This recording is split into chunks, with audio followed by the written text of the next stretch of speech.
Hello everyone, this is Mr. Dias again, your business consultant and business teacher, and today's lesson focuses on motivational theories and continues with pointing out towards motivational theorists from the 1940s that had a breakthrough when it came to employee motivation, or in general, person's motivation. And his name was Abraham Maslow.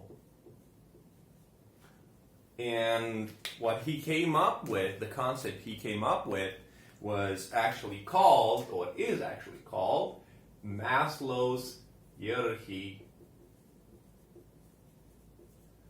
of needs.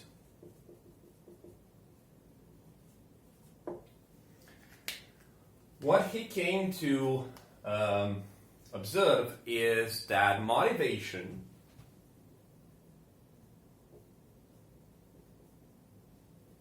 is not only tightly linked with work.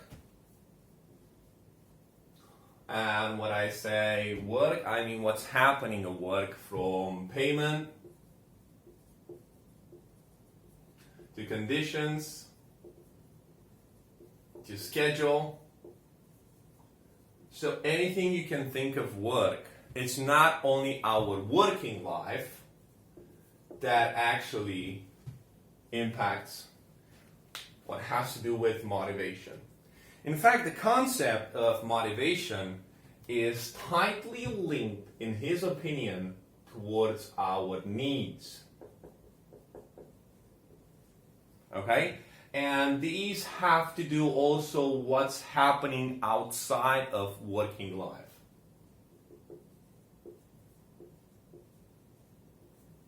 Okay? And these needs, it's very interesting, trigger some actions. Or if they're unsatisfied, or they seem as impossible to be satisfied, they will trigger inactions. Yeah, so someone won't do something because he knows that he can't really satisfy his need through what he's doing over there. Okay? So, as a result of these needs being provided and being satisfied lead to some actions or inactions,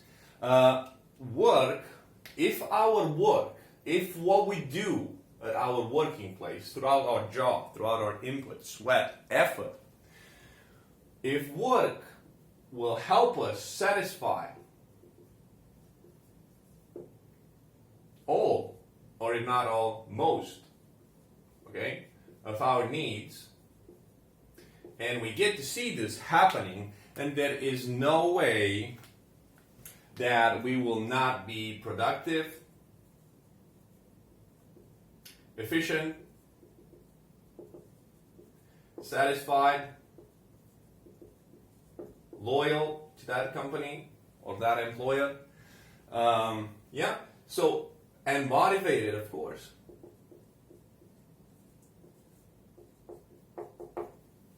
So if our needs are satisfied throughout our workplace, we will be more motivated, productive, efficient, satisfied, and loyal.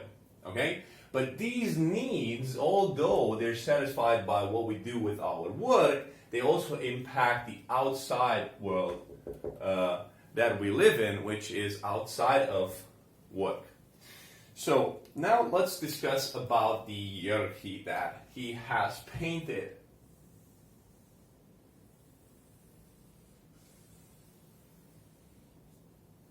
Okay? If we want to reach this level, first thing we need to do, or be able to actually enjoy and practice as a result of us having a job and having an income, is put food on our dinner table. So the basic foundation of the hierarchy of needs, or pyramid of needs in Maslow's vision, focuses on the physical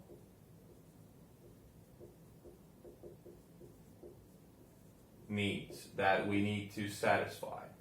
And by physical needs we need to satisfy, I want you to think of basic level. Okay? So your income, the fact that you have an income, will allow you to actually buy clothes, shelter,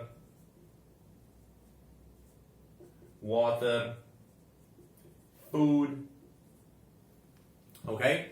So at this level, you are very preoccupied and very stressed on actually satisfying some of the most basic needs that we have that focus on human survival. If we are at this level, we focus on our physical needs, and these have to do with survival. Now let's say we have satisfied these and we want to take this to the next level, and the next level would be the safety needs.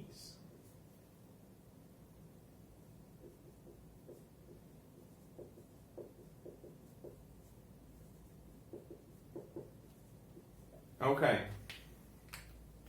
What are safety needs? By safety needs, you can think of having some job security as a result of actually having a contract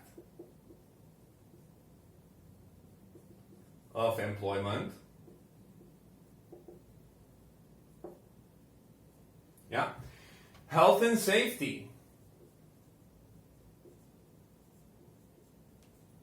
I mean, towards the working conditions you actually operate, the environment, the tools you use, and so on and so forth. You start thinking of insurance.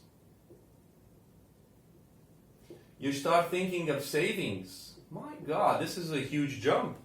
I mean, look from this level to the next level, where at this level you were actually thinking of just surviving. Now you're thinking of saving money for darker days. Now this is quite an evolution. Now once we satisfied the safety needs, we move further and we start focusing on our social needs.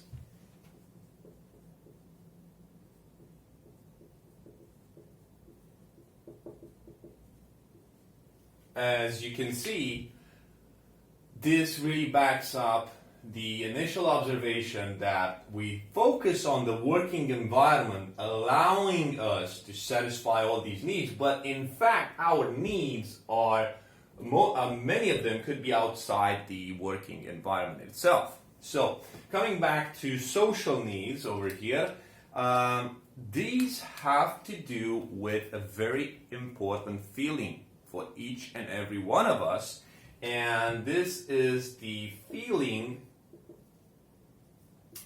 of belongingness. This is the feeling of belongingness. The feeling that you are part of something, okay? Somewhere. Now let's have some examples over here. You have this feeling towards your co-workers, your family, your religious groups,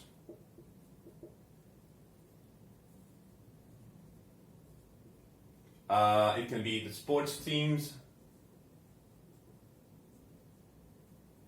you are part of, or it can be other gangs that you hang out with.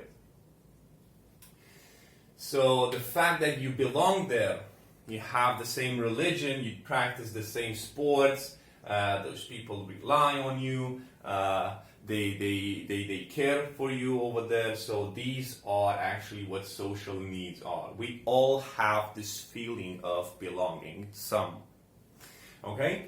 And let's say that we've even managed to master this feeling. So now we take it a level up, and here we talk about esteem needs.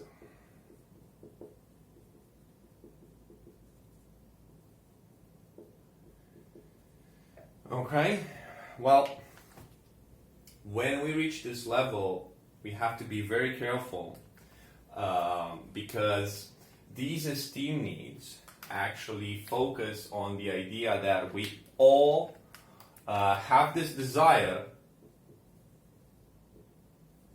to be accepted and valued. Okay? We have this internal desire to be accepted and valued by others. And for that reason, esteem needs actually focus on ego and on status. But it's important that once we reach here, we actually keep our heads on our shoulders, chill, and we don't get drunk with cold water. Yeah? Because ego and status could be something that could transform a person. So esteem needs are getting the recognition,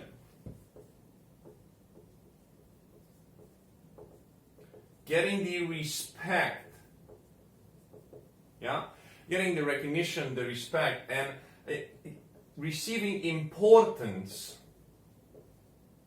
from others as an individual. Who doesn't like that? Whose ego is not actually fed if they get recognized, respect, they're given importance, priority, so on and so forth.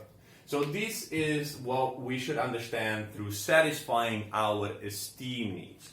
And last but not least, what I'm about to tell you is the peak of this hierarchy of needs, the peak of this pyramid. It's a situation that it's actually hard to reach, identify, or define, but it's even harder to keep or maintain. And it's called self-actualization.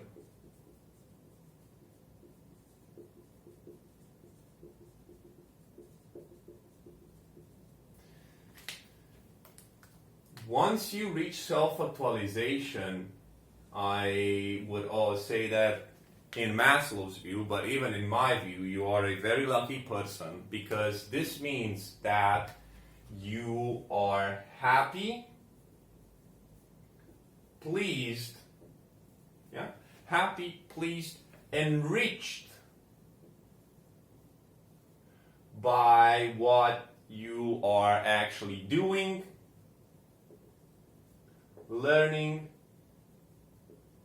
and what you have achieved as an individual. Yeah? So this is the situation in which you are considered that you have reached your full potential.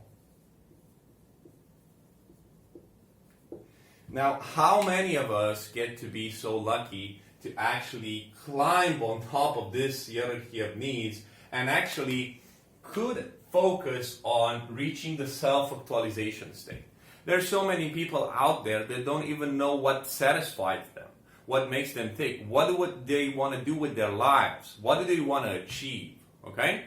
Now, in order for this to actually make sense, reach your full potential, I could actually give you some personal examples what would make me feel that I have reached this status of self-actualization.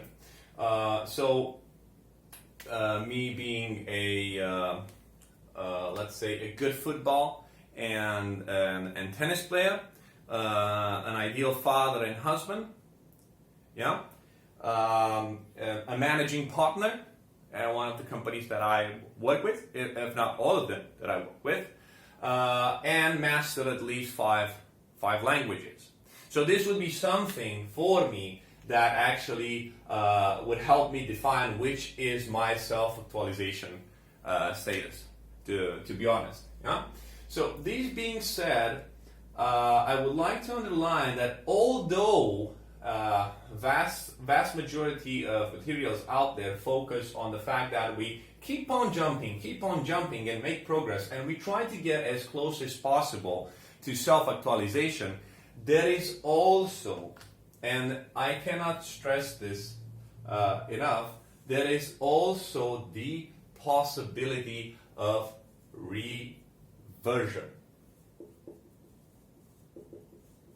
What does reversion mean? It means that you can fall from the top, and it's going to be a painful fall, and which means that I won't be able to focus anymore on self-actualization if I just lost my job.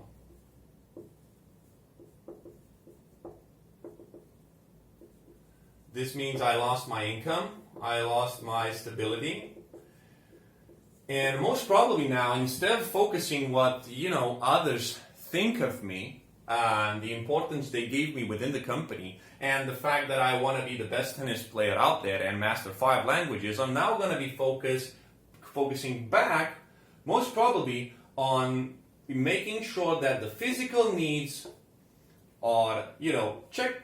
And then I could focus again on the safety needs and so on and so forth, so that I climb this pyramid of needs that I personally have back to where I was initially, and why not even exceed that state.